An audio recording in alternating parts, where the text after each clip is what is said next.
Hello, I'm Jacob Kruger, and this is the Write Your Screenplay podcast. This is a really special installment of the podcast because we are building up to our fourth annual Pitch Festivus event. In years past, when we had a physical location, we were based in New York City for 15 years, we used to have our annual pitch party. And having gone fully virtual as a school, we took that party online. So now instead of a traditional holiday party, you are going to get a 3-hour free pitching workshop with top faculty members at Jacob Kruger Studio. You're going to learn how to pitch from some of the best in the business, and we're going to be picking writers from the group to get to pitch their scripts and get feedback from Jacob Kruger Studio faculty members. It's all free. You have a chance to win prizes. It's super fun. And so this podcast is to help get you ready for that event. Because what if you get a chance to pitch? Well, I want to tell you how to prepare a great 3-minute pitch. And this isn't only going to be helpful for you when pitching at Pitch Festivus. There are so many events like Austin Film Festival. There are countless events that culminate in these awesome pitch festival opportunities. So we're going to talk today about how to create a great 3-minute pitch, how to create a winning 3-minute pitch, because a 3-minute pitch is much different than the kind of pitch that you would give if you were actually in a meeting with an executive or an agent or a manager. A lot of people call a 3-minute pitch an elevator pitch. And I'd like to suggest to you that the idea of an elevator pitch is fiction, right? So the concept of an elevator pitch is, oh my God, I'm on an elevator with Martin Scorsese. He's going to floor 13. I'm going to floor 2. I got to pitch him my script before we get to floor 13, right? There's this idea that, oh my God, I got to get this pitch that's so fast.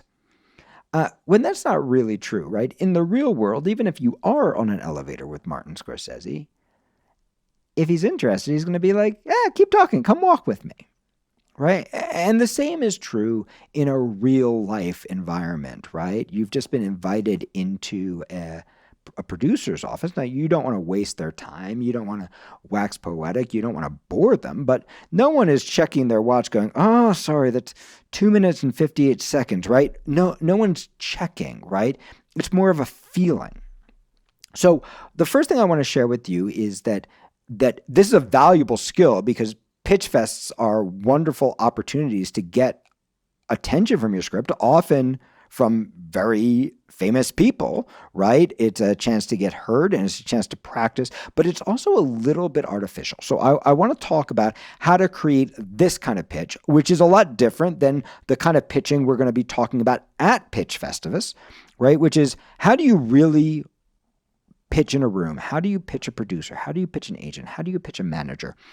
How do you pitch if you are scared of pitching? If you're an introvert, if you're shy, right? How do you pitch if you're not comfortable pitching? How do you pitch without feeling like a used car salesman? We're going to talk about all that at Pitch Festivus. But today we're going to talk about how do you make your best 3-minute pitch for a festival or contest like Pitch Festivus or any of the other wonderful pitching contests out there. So here's where you want to start. You are going to have an urge to rush. You're going to have an urge to rush because 3 minutes seems like so little time. What I'd like to suggest to you that 3 minutes is a tremendous amount of time. It's actually very rare in the real world that you would talk uninterrupted for 3 minutes, right? Think about if you're hanging out with your friends and you just kept going on and on, right? No, in the real world, our conversations are much more poppy, right? We're not speaking in long monologues, right? So the first thing I'd like to suggest to you is that 3 minutes is so much more time than you think you have. But when you start to rush and start to talk really quick to try to get your whole pitch in, to try to squeeze it in, like, really, I gotta get it in. When you start to do that, you completely destroy the value of the pitch, right? Because sure, we heard, but did we get it? Did we care? Did we actually connect? Did it move us? Did it mean anything to us? Did it make us want to read the script? So the first thing I want to suggest to you is that your job is not to fit your whole script into a 3-minute pitch. Your job is to capture the essence of the script that makes the person listening go, that sounds really freaking cool. I want to know more. I want to read it. I'm curious, right? You don't have to tell us every detail, right? In fact, you don't have time to. And it's more important actually to make time so that you can breathe, so that you can pause, so that you can use the room. It's actually more important to take your time. Do you see when I just took my time? How I grabbed your attention. Whereas I'm just talking about blah, blah, blah, blah, blah, blah, blah, blah, blah. You're not going to hear me, right? So here's the first thing I want you to do, and it's going to go counter to everything you think, right? You're going to think that you want to rush through your introduction of yourself. Hi, I'm Jacob Kruger. Okay, let me talk to you about writeyourscreenplay.com. No, that is not what you want to do. When people connect to your pitch, yes, they are connecting to your project, but they are also connecting to you. And there's actually so much muscle, there's so much efficiency in telling a little bit very quickly about yourself. So if I wanted to pitch you my screenwriting school, right? And I just start off and say, Jacob Kruger Studio is a school that... No, you have no connection, right? It just sounds like I'm trying to sell you something, right? But if I start off and I say, I came up as a screenwriter, and I had a lot of really powerful mentors. But the mentor who was actually the person who taught me the most about screenwriting was actually also the most damaging person in my life. And one of the reasons I created Jacob Kruger Studio is because I wanted to give new writers and emerging writers the kind of mentorship that I needed when I was coming up, the kind that I didn't get, the kind of mentorship that actually nurtures you and grows you rather than tearing you down, right? You see, I just pitched you. I didn't tell you anything about our program. I didn't tell you how it worked. I didn't tell you the details. I just told you a truth about me. 100% true. But do you see how just sharing that little detail about being hurt by my mentor, which is 100% true, really damaging human being, I would not be the writer I am without him, but I would have been a much healthier person without him. Just sharing that little piece with you, hopefully you went, oh, I feel connected. I understand. I understand why this is the guy who created the school. And the same thing is true with the script, right? If you just start by telling us just a little snippet, 10, 15 seconds about you and about why you wanted to do this, right? Now we don't feel like you're a used car salesman trying to get us behind the wheel, right? We feel like you are a person who is sharing something that's important. And that makes us perk our ears up. That makes us listen. That makes us care. So I want you, even though it's going to be counterintuitive, even though you're going to think it's the opposite. Oh my God, I just wasted 20 seconds. My 3 minutes, I just wasted it. No, you didn't waste it. Because from that little piece you share about yourself, we are going to garner so much information about your script. And we're going to start, you probably started to tell yourself, if you don't know us, right? You probably started to tell yourself a story about what that program might be like, just from me sharing something true about me. Okay. So, number one, I want you to start with something true about you. Don't spend a minute and a half on it. Just tell us something that matters to you, that connects to why you wrote this. And that's going to help us care emotionally. The second thing, please do not read your pitch. Please do not read your pitch.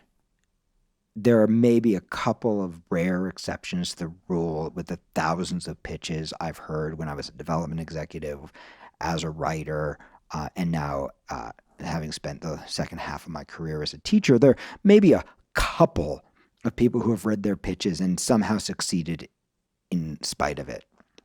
It's fine to have a couple of notes if you're getting lost. But when you're reading your pitch, if you're on your iPad, right, I'm not seeing your face. Or if you're looking down, right, you see how you're not connecting with me, right? You're reading the iPad. You're not connecting with me.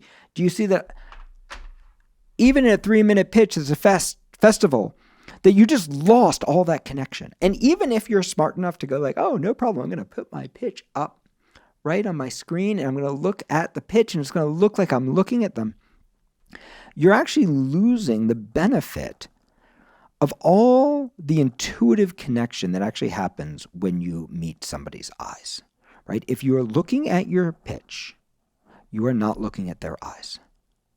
And if you're not looking at their eyes, you have no idea if your words are landing. I don't want you looking at your pitch. Sure, make some notes. If you get lost, you can scan a couple of bullets if you need to, right? If you get scared, sure, that's fine. But do not read your pitch, because then you lose all the valuable information that's coming from the person you're pitching. In general, in any pitch, if there are multiple people in the room, you want to first figure out who's got the most power. You want to primarily make eye contact with them. Who's the decision maker? Who actually has the ability to say yes?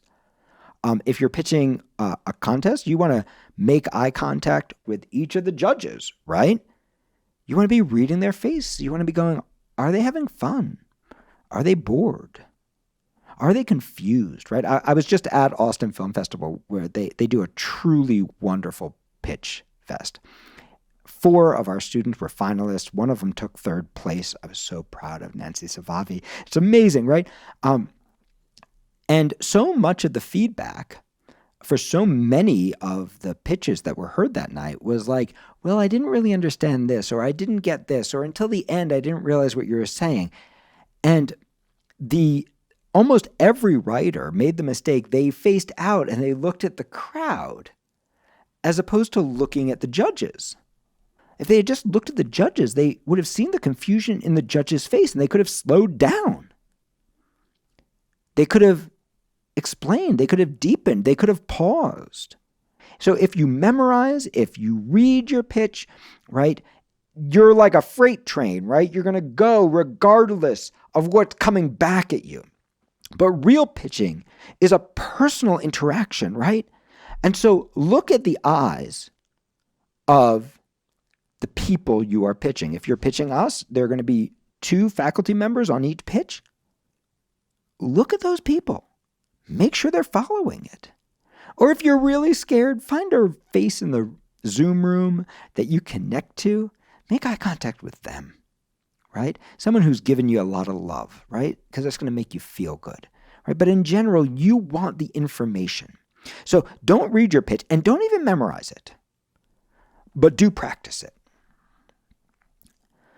Practice it and practice it and practice it, but don't practice it in front of a mirror, because that's going to feel staged and rehearsed. Unless you are a profoundly talented actor,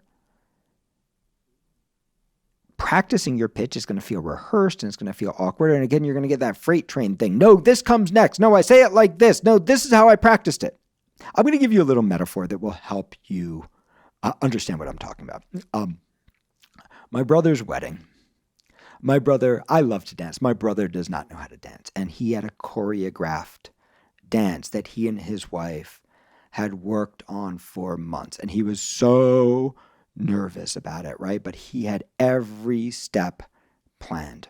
And so everybody circled around them. We were all so proud and happy and just wanted to celebrate with him. And they began their dance. And it was a totally memorized dance. But of course, when they memorized it, they didn't know that they were going to be encircled by all these people. And so they got to the first turn, and he turned her into the crowd because that's how they had practiced it. And the circle started to move to try to deal with them. And then they turned again back into the crowd. And the circle started to move to try to deal with them, right? They were doing the rehearsed dance rather than reacting to what was happening in the room, right? And we loved them, and it was actually fun. It's one of my favorite memories, right? But a lot of writers are like that with their pitch. They're making the audience or the judges react to them rather than just reacting to the judges and going, hey, we practice like this, but we're going like that. So how do you practice? Go to a bar. Go to a free event where there are writers, like Thursday Night Writes. Hang out in the breakout rooms. Practice pitching your script, but not the same way every time. A different way every time. Set a little timer to go off so you know when you hit 3 minutes. Start with one story for one person. Start with another story for another person. Make sure they're both true. But start off with different stories. Pitch it in lots of different ways. Practice and get used to that timer going off. So you kind of have the sense of, oh, that's 3 minutes. So you can physically feel what 3 minutes is like.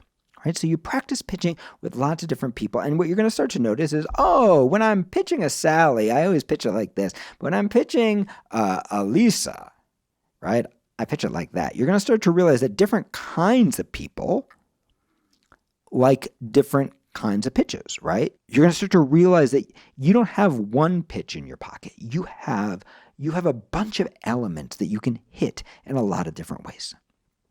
So you're going to practice it. Go to a bar. Go pitch your script to a bunch of distracted people, right? And you're not rushing through it. If you don't finish, that's okay, right? You're just going to share it, right? You're going to share it in different ways until you get comfortable and until that timer is kind of in your head. Okay. The third element, breathe. This is one of the hardest elements for writers to accept. Breathe, breathe, breathe. I've heard so many pitches where the writer is literally out of breath because they have not stopped. But if you take a breath when you complete a thought, what it does is it gives the audience a moment to process the big idea you just gave them. It also gives you a moment to go, where do I want to go next? How do I want to do this next? And finally, the breath will calm you, right? Not to mention, you guys probably noticed, I'm showing you this technique.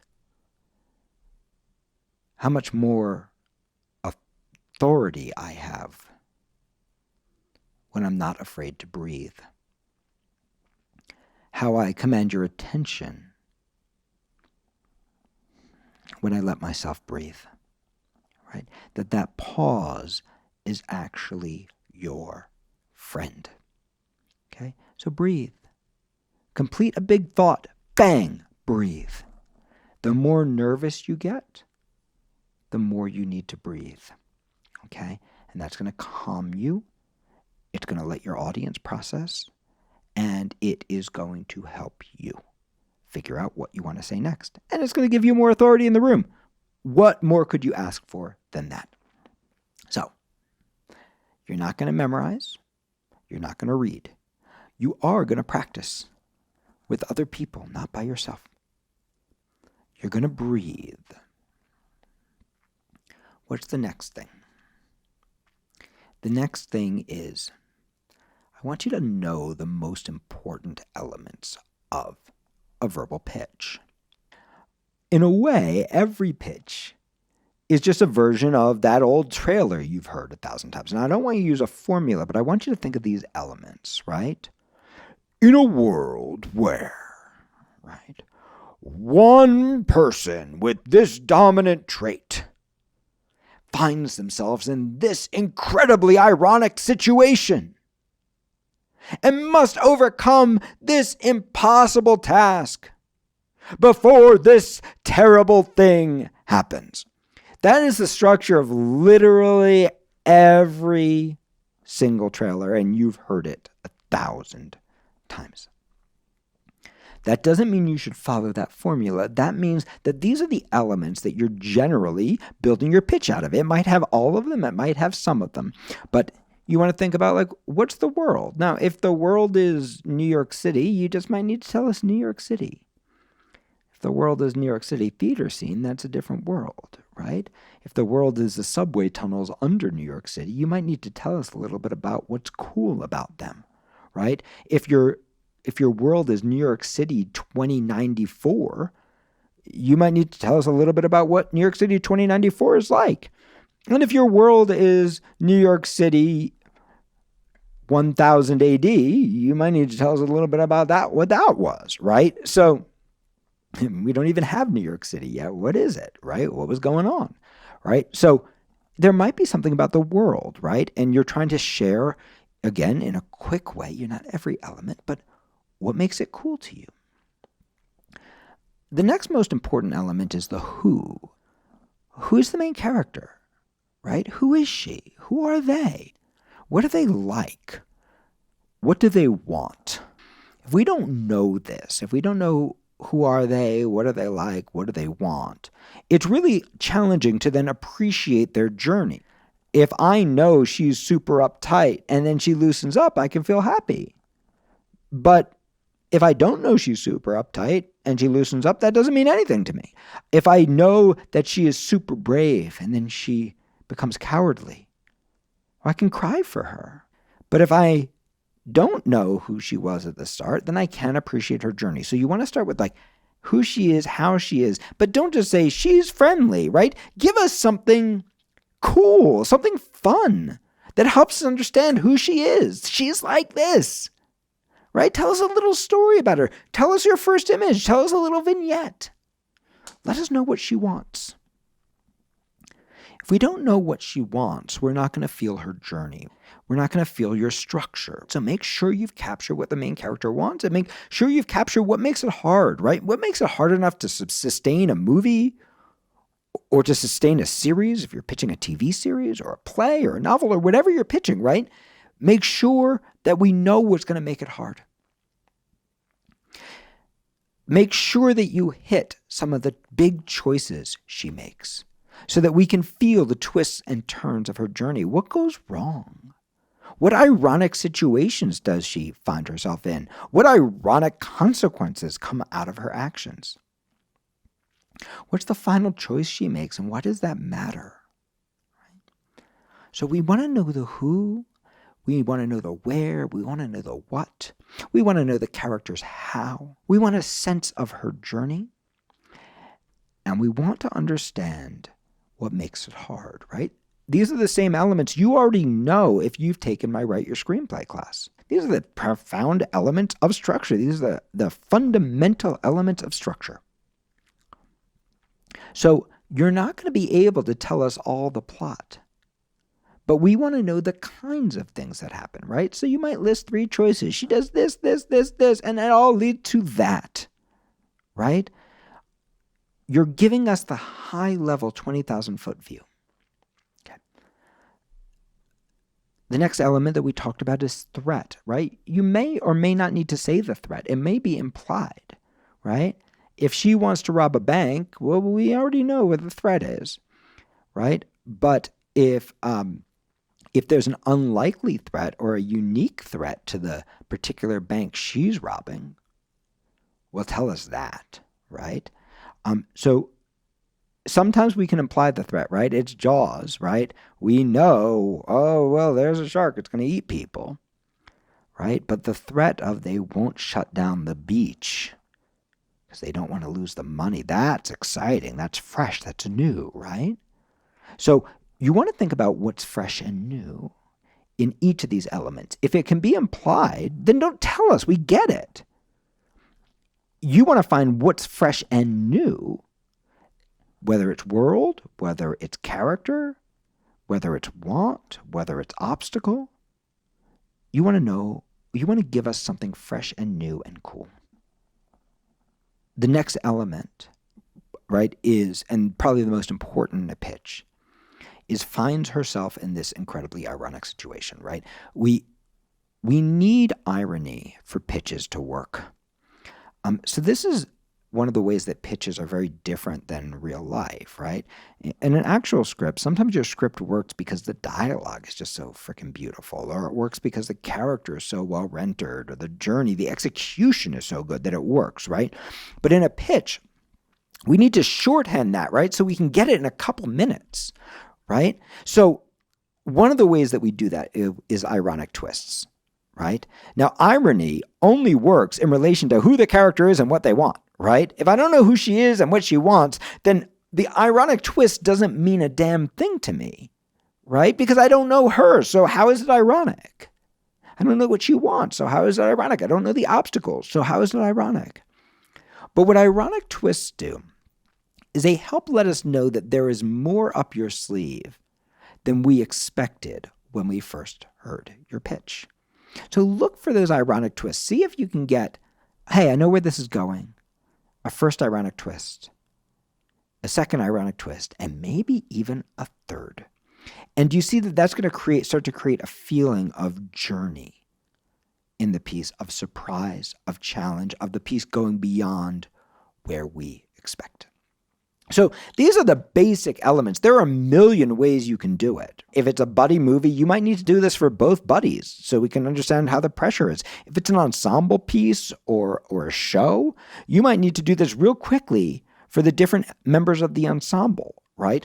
But you want to probably build your pitch around a main character first, or around the two buddies first, and then thread those other characters in to it so that we can get to know it. So now you know the foundational elements of a pitch, right? These are the elements you're trying to land. Let's talk about the purpose of a pitch. The purpose of a pitch is to distinguish your piece from others in the genre and help people connect not only to your story, but also to you. I'm going to say that again. The purpose of your pitch is to distinguish your pitch from others in the genre and to help people connect not only to your script or your pitch, but also to you. Why is this important? Anything you're saying that's normal for this kind of genre is implied. It's a heist movie. Well, they're going to rob something, right? It is a romance. Well, they're going to fall in love.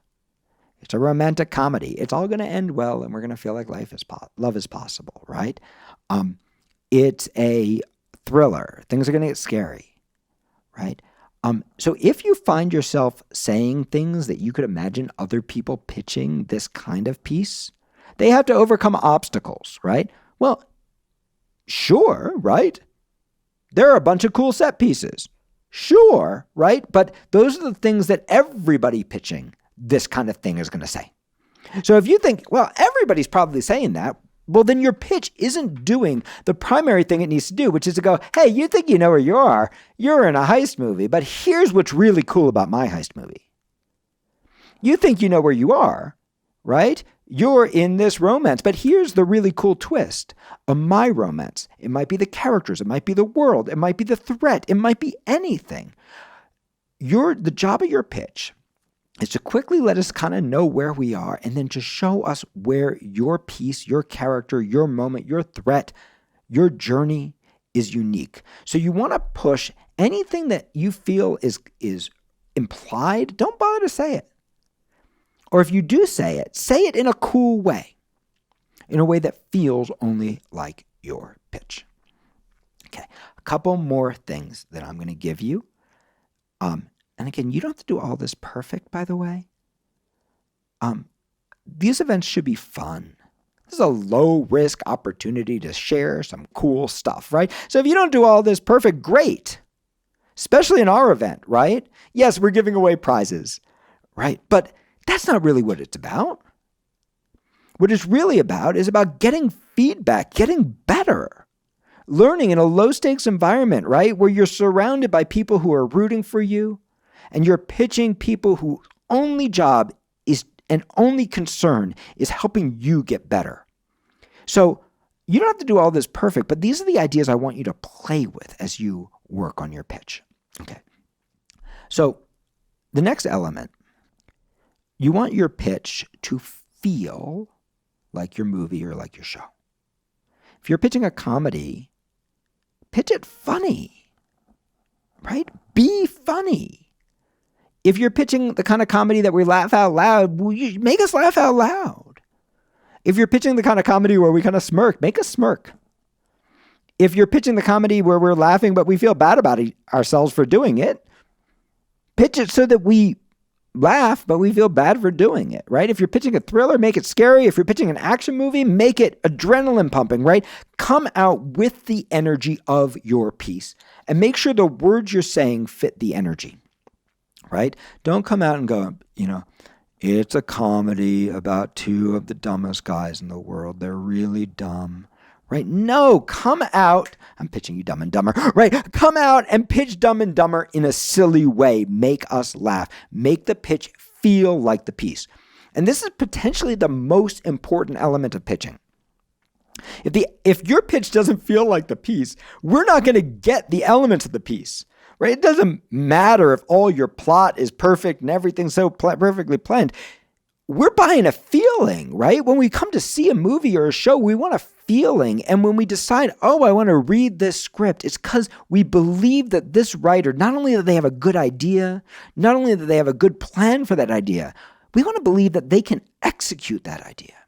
And the way you show us that is by pitching us like the script feels. If your piece is literary, better sound literary, right? If your pitch is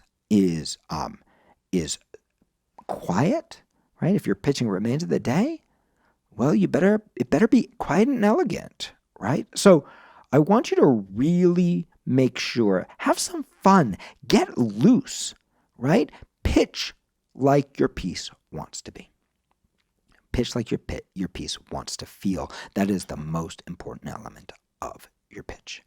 So I've given you a bunch of things to play with now. There are hundreds of other things that we can talk about. We're going to spend 3 hours learning about pitching for free. December 7th, Pitch Festivus. Be there, writeyourscreenplay.com/pitch. We'll get you there. So come check it out. It's going to be an amazing time. And just so you know how it's going to work, come ready to pitch, because we don't know who's going to get picked. We're going to put everybody's name who wants to pitch on a giant spinning wheel, and we're going to pick people at random. The person who wins is going to get a free pitch consultation with me. It's worth $1,500. Someone's going to win 2 months of my masterclass. Someone's going to win a foundation class, Write Your Screenplay or Write Your TV series. So we're giving away some awesome prizes. But I want you to come and pitch even if you've never pitched before. In fact, especially if you've never pitched before. I want you to put your name in the hat. I want you to pitch if you feel scared to pitch. I want you to pitch if you feel like you're not good enough. I want you to pitch if you feel like everyone's going to hate it. I want you to pitch if you feel like I tried as hard as I can, but I haven't worked it out. I want you to come pitch, because the only way to be good at this is to practice. And there is no safer, more nurturing, more loving environment than the group that you will find at our studio online on Thursday, December 7th. So come, have a good time, prep the best damn pitch you can. Make sure that you can do it in less than 3 minutes, right? Give us the heart of it. And we are going to help you make your pitch better. We're going to help you build the skills you need to succeed in this industry, right? Not just to be a great writer, but also to know not just how to win pitch fests, but also how to actually win pitching in the room, how to get people to go, yeah, I want to read that, how to build connection, how to use NLP and mirroring to actually make people feel in rapport with you, how to overcome your fears of pitching. We're going to be covering all that stuff. So come check it out, writeyourscreenplay.com/pitch. And of course, if you are benefiting from this podcast, We have all kinds of ways that you can study with us. We have our ProTrack mentorship program that pairs you one-on-one with a professional writer who's going to literally mentor you through your entire career for the tiniest fraction of the cost of grad school.